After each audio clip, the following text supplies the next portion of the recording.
नमस्कार दोस्तों, आपका भाई फिर से आप सभी का आपके अपने YouTube channel India education centre में आपका बहुत बहुत स्वागत करता है। जैसे कि आपने थंबनेल में देखा कि आज आपका भाई जो कक्षा 10 जीव विज्ञान का भारतीय भवन का पुस्तक है उसमें अति लघु उत्तरीय प्रश्नों को करा रहा था, जिसमें से आपको 15 क्वेश्चन करा दिया है। उसके बाद का जो 15 क्वेश्चन है उसको फुल ट्रिक के साथ, फुल इमेजिनेशन के साथ, एकदम चित्रात्मक तरीके से आपको याद करवाएगा, जो आपको हमेशा के लिए याद हो जाएगा। और एक एक क्वेश्चन का जो आंसर आपको फील कराएंगे, आपको एकदम दिमाग में बैठा देंगे। इसलिए इस सेशन क्या कीजिए, अपने दोस्तों में शेयर कर दीजिए तथा इस सेशन को लाइक कर दीजिए और चैनल को सब्सक्राइब जरूर कर लीजिएगा, जिससे कि मैं जो भी वीडियो बनाऊँ उसका नोटिफिकेशन सबसे पहले आपके पास पहुँचे। तो चलिए हम अपने इस सेशन को स्टार्ट करते हैं और एक एक प्रश्न को देखते हैं और उसे एकदम दिमाग में बैठाएंगे। आपको इसके लिए मेरे पूरे वीडियो को देखना है।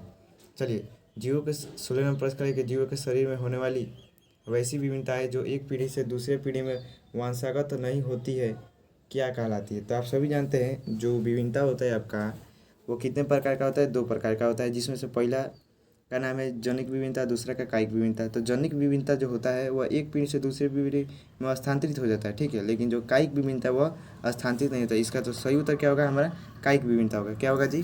कायिक विभिन्नता। आशा करते हुए आपको समझ में आ गया होगा। 17वां प्रश्न कर है कि मेंडल का अनुवंशिकी के प्रयोग में पीढ़ी के उन पौधों को जिनमें जनक पौधे के दोनों विपरीत गुण मौजूद थे क्या कहा गया।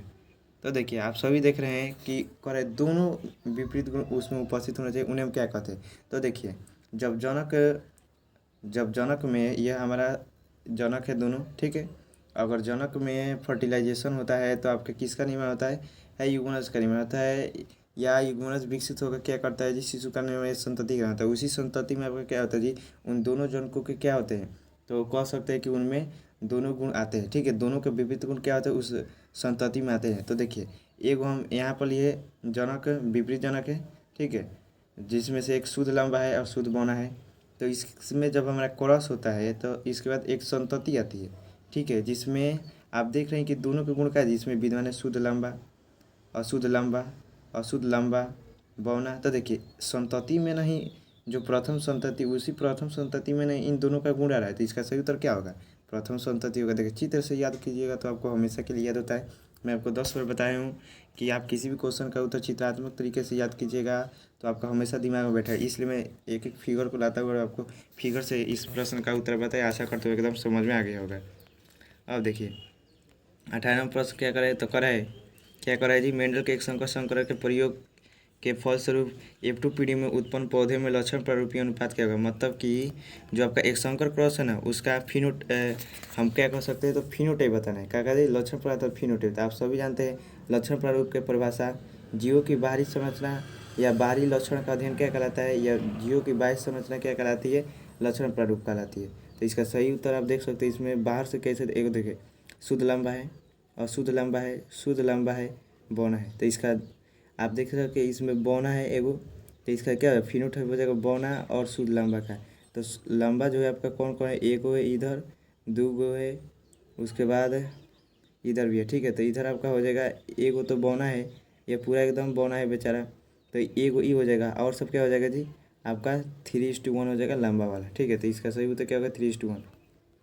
अब देखिए, 19वां प्रश्न है कि मेंडल के द्वारा मटर के पौधे पर किए गए आनुवंशिकी के प्रयोग में बौनापन किस प्रकार का गुण था? प्रभावित था या अप्रभावित था? इसका उत्तर आपको कमेंट बॉक्स में कमेंट करें। एकदम आसान क्वेश्चन है, आप कमेंट कर सकते हैं। इसका सही उत्तर क्या होगा? अप्रभावी होगा, ठीक है। आप जानते हैं कि जो लंबापन है तो कहा जाएगा जी? प्रभावी हो जाएगा। और अप्रभावी क्या होता है जी? आपका अप्रभावी बौना होता है, ठीक है। एकदम लंबा का उल्टा बौना, तो प्रभावी का उल्टा अप्रभावी कर दीजिएगा। इस प्रकार से याद रखिएगा। 20 नंबर प्रश्न करके मनुष्य में पाए जाने 23 जोड़े क्रोमोसोम में 22 जोड़े एक ही प्रकार के क्रोमोसोम क्या कहलाते हैं? हमारा यहाँ से 3-4 ऑब्जेक्टिव याद रखिएगा। सबसे पहले क्या याद रखिएगा? 23 जोड़ा क्या होता है जी? गुणसूत्र होता है। 46 संख्या में या कुल होता है, ठीक है। गुणसूत्र की संख्या मानव में 23 जोड़ा, कुल 46 या संख्या में 46। इस 23 जोड़ा में से 22 जोड़ा जो होता है ना, 22 जोड़ा, यह 22 जोड़ा जो होता है समान होता है, एक समान होता है, ठीक है। तो एक समान है तो इसलिए हम क्या कहते हैं? ऑटोसोम का दिया है। एक वजन गुणसूत्र होता है अलग अलग होता है, जिसमें से पहले का नाम एक्स है, दूसरा का नाम वाई है, ठीक है। तो एक जोड़ा जो होता है वो अलग अलग होता है, जिसका नाम है एक्स और वाई।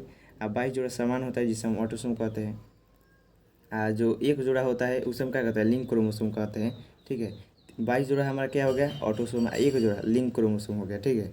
याद रखिएगा, ये ऑब्जेक्टिव पूछता है। 21 नंबर प्रश्न करेंगे जीव विज्ञान की वह शाखा जिसमें जीवों की उत्पत्ति तथा उसके पूर्वजों का इतिहास तथा समय समय पर उनमें हुए क्रमिक परिवर्तन का अध्ययन किया जाता है, क्या कहलाता है।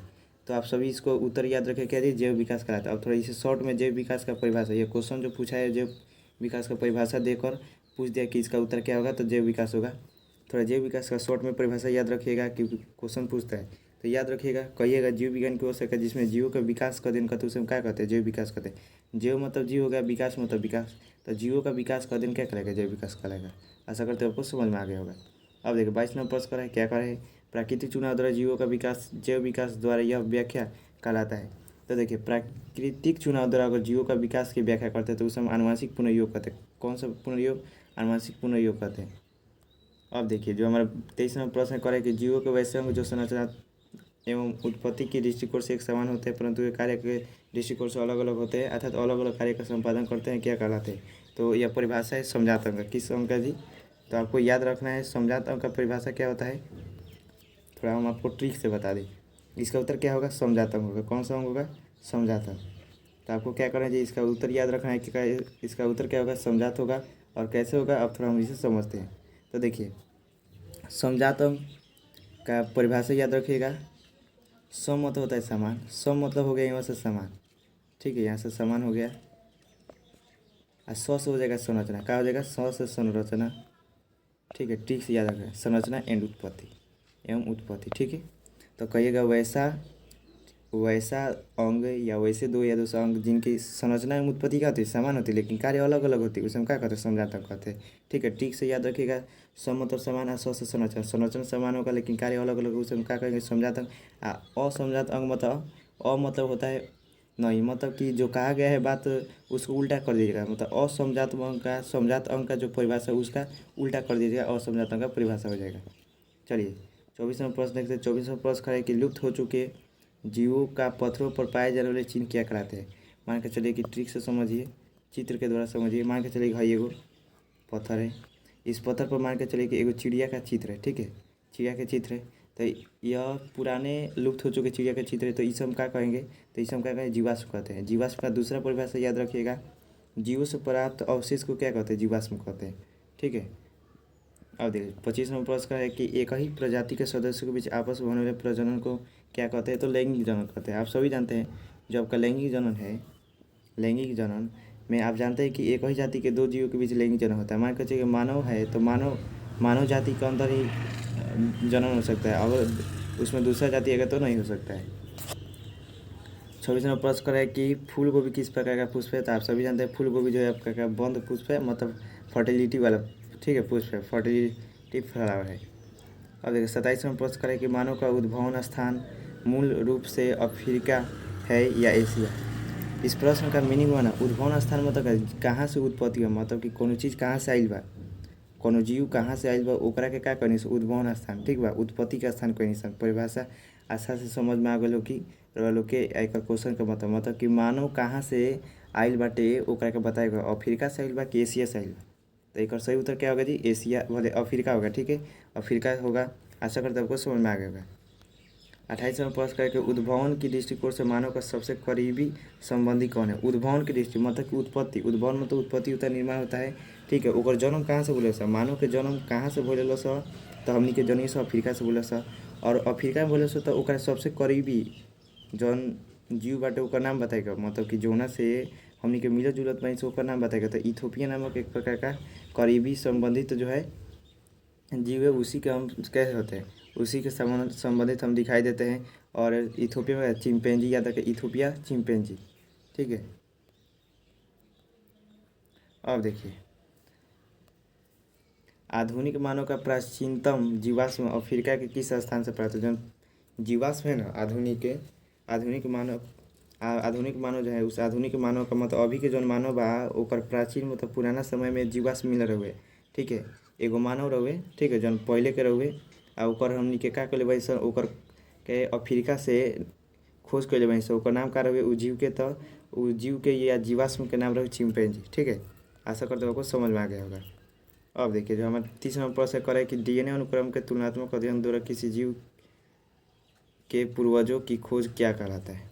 मान कर चले कि इस क्वेश्चन का मीनिंग है कि डीएनए अनुक्रम की सहायता से अगर हम किसी जीव के पूर्वजों की खोज करते हैं तो उसे हम क्या कहते हैं, आणविक जातिविधि कहते हैं। डीएनए एक प्रकार का अणु है। अणु से आपका क्या हो जाएगा, किसी जाति का खोज करें तो किसी जाति का खोज करें तो डीएनए हो गया अणु। अणु से आणविक, क्या जाति का खोज करें तो जातिविधि, आणविक जातिविधि। इस प्रकार से याद रखिएगा। मान कर चलिए कि आपका जो 30 का 30 प्रश्न है यह हमेशा ऑब्जेक्टिव के रूप में पूछता है, इसलिए इसको याद रख रहे हैं। मतलब कि लोग को हमेशा 15 को प्रश्न याद रखेगा बा, क्योंकि हमें सब्जेक्टिव बहुत पूछेला, समझाता वाला पूछेला और सब भी पूछेला, ऐसे कहते हैं लोग को याद रखें। आशा करता हूँ यह 30 क्वेश्चन जो था आपको अच्छा से याद हो गया और समझ में आ गया होगा। यदि वीडियो अच्छा लगा तो प्लीज़ इस वीडियो को लाइक करें, चैनल को सब्सक्राइब करें, दोस्तों में शेयर करें। तब तक के लिए जय हिंद, जय